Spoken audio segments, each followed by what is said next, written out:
Hey art lovers, I am artist Sudiksha and इस video में मैं आपको कंप्लीट प्रोसेस शेयर करने वाली हूँ विद डेमो कि फ़्लैट वैल्यू किस तरीके से आप क्रिएट कर सकते हैं। सो लास्ट वीडियो में हमने ड्राइंग का पार्ट कवर कर लिया था एंड अब उसमें हम वैल्यूज़ धीरे धीरे ऐड करेंगे, यानी कि शेडिंग का पार्ट। सो शेडिंग के पार्ट के पहले इम्पॉर्टेंट है कि हम फ्लैट वैल्यू समझें। सो इस वीडियो में आप देख के अच्छे से नोट्स बना के प्रैक्टिस कर लीजिए कि किस तरीके से फ्लैट वैल्यू क्रिएट करते हैं एंड उसकी एक बार आप प्रैक्टिस भी कर सकते हैं एंड अगले वीडियो में हम उसे अप्लाई करेंगे।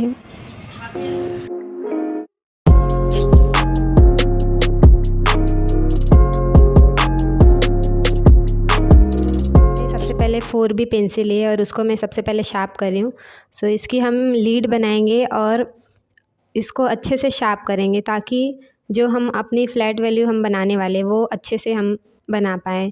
सो फ्लैट वैल्यू बनाने के लिए बहुत इंपॉर्टेंट है कि आपकी पेंसिल अच्छे से शार्प हो। सो पेंसिल को कटर से शार्प करने के बाद इसे हम सैंड पेपर पे भी अच्छे से रब करेंगे ताकि हम इसकी अच्छी सी एक पॉइंटेड निब बना सकें।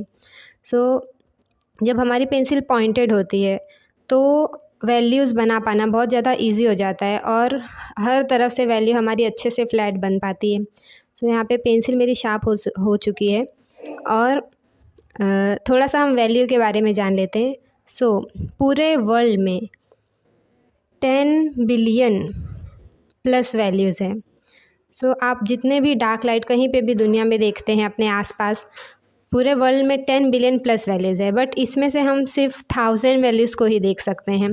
जो हमारी ये नॉर्मल आँखें हैं उससे हम सिर्फ 1000 वैल्यूज़ को देख सकते हैं और इसमें से भी सिंप्लीफाई करके हम सिर्फ 10 वैल्यूज़ की प्रैक्टिस करते हैं, 10 डार्क टू लाइट वैल्यूज़।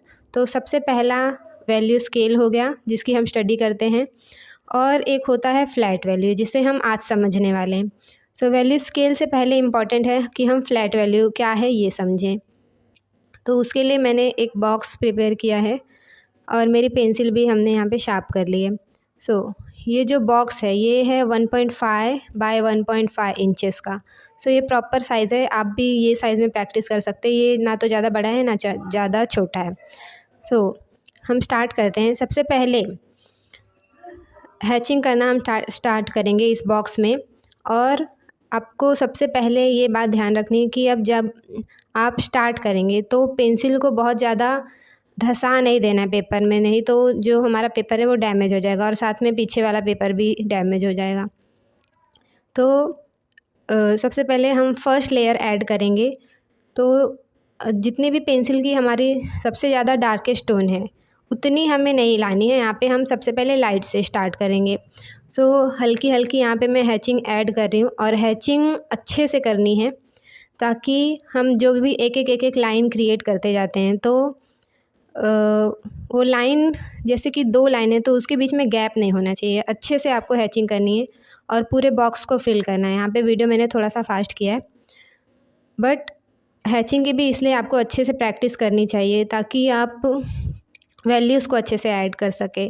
सो पूरे बॉक्स को जहाँ पे भी अब थोड़ा सा वाइट एरिया है सो उसको भी मैं फिल कर रही हूँ सेम वैल्यू के साथ और साइड के कॉर्नर्स जो और आउटलाइन है बॉक्स की उस पूरे बॉक्स को और थोड़ा बहुत वाइट पार्ट है उन सबको मैं सेम एक वैल्यू का कर रही हूँ। अब यहाँ पे मैंने नीडेड इरेज़र लिया है जो बहुत ज़्यादा इंपॉर्टेंट टूल है हमारा। अब इसको भी हमने पॉइंटेड कर लिया है। नीडेड इरेज़र की हेल्प से हम ये जो डार्क स्पॉट्स आपको दिख रहे हैं उसको हम कम करेंगे। सो नीडेड इरेज़र ये नया वाला है तो हल्का सा टच करेंगे तो भी वो एरिया ज़्यादा वाइट हो जाएगा, इसलिए और भी ज़्यादा हल्के से टच करना है ताकि जो हमारा डार्क है पार्ट वो हल्का सा लाइट हो तो दोनों बैलेंस हो जाएं।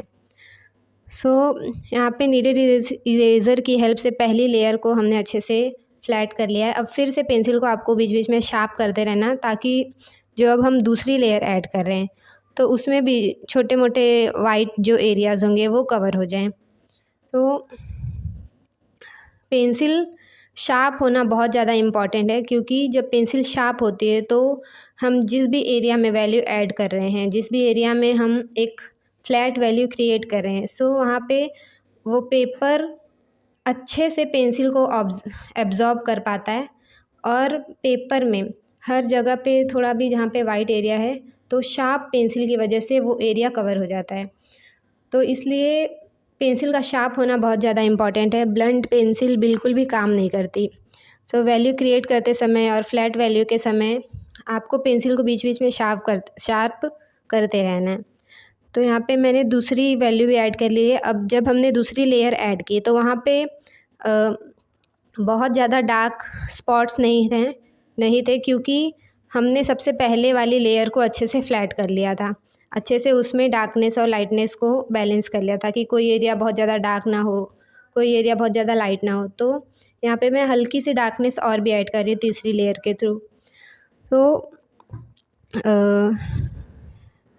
अब यहाँ पे आप इस एरिया में रुक भी सकते हैं कि आपको जितनी भी ज़्यादा डार्कनेस या जितनी ज़्यादा लाइटनेस की वैल्यू चाहिए उतनी ज़्यादा वैल्यू आप बना सकते हैं एक बॉक्स के अंदर। बट सिर्फ ये ध्यान रखना है कि आप कितना भी डार्क बनाएं या कितना भी लाइट बनाएं, पूरे बॉक्स में फ्लैट वैल्यू होनी चाहिए। कहीं पे भी हल्का या ज़्यादा डार्क ऐसा नहीं होना चाहिए। तो यहाँ पे तीसरी लेयर ऐड करने के बाद भी अब जो हल्के हल्के डार्क स्पॉट्स हैं उनको भी मैं इरेज़ कर रही हूँ। तो नीडेड इरेज़र को भी पॉइंटेड करते जाना है बीच बीच में, जैसा भी एरिया है उसके हिसाब से। और आपको उस तरीके से टच भी करना है जैसे कि अगर आप ज़्यादा प्रेशर के साथ नीडेड इरेज़र का यूज़ करें तो एरिया ज़्यादा लाइट हो जाता है।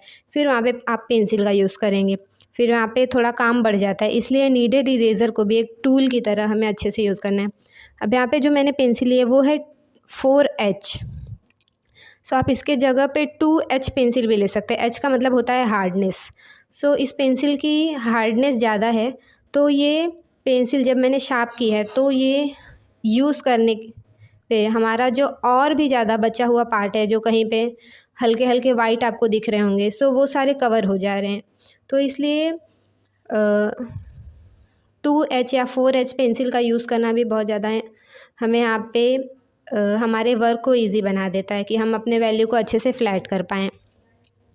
सो इस पेंसिल को भी आपको लेके रखना है फ्लैट वैल्यू बनाते समय, और वैल्यू स्केल की प्रैक्टिस करते समय भी ये पेंसिल आपके पास होनी चाहिए। सो नीडेड इरेज़र नॉर्मल एक पेंसिल जिसकी डार्कनेस ज़्यादा हो, जैसे कि 10B या फिर आप चारकोल ले सकते हैं, चारकोल पेंसिल, और 2H या 4H पेंसिल। तो ये 3 पेंसिल की हेल्प से भी हम पूरी एक अच्छी सी वैल्यू स्केल क्रिएट कर सकते हैं। सो यहाँ पे मैं फ्लैट वैल्यू में अपनी यहाँ पे मैं चेक करते जा रही हूँ बार बार कि कोई एरिया ज़्यादा डार्क ना हो, कोई एरिया ज़्यादा लाइट ना हो। और यहाँ पे फाइनली हमारा जो वैल्यू है वो पूरी तरह से फ्लैट हो चुका है। हालांकि अगर आप इसे और भी ज़्यादा और लगातार और देर तक प्रैक्टिस करते जाएंगे तो और ज़्यादा ये अच्छा हो।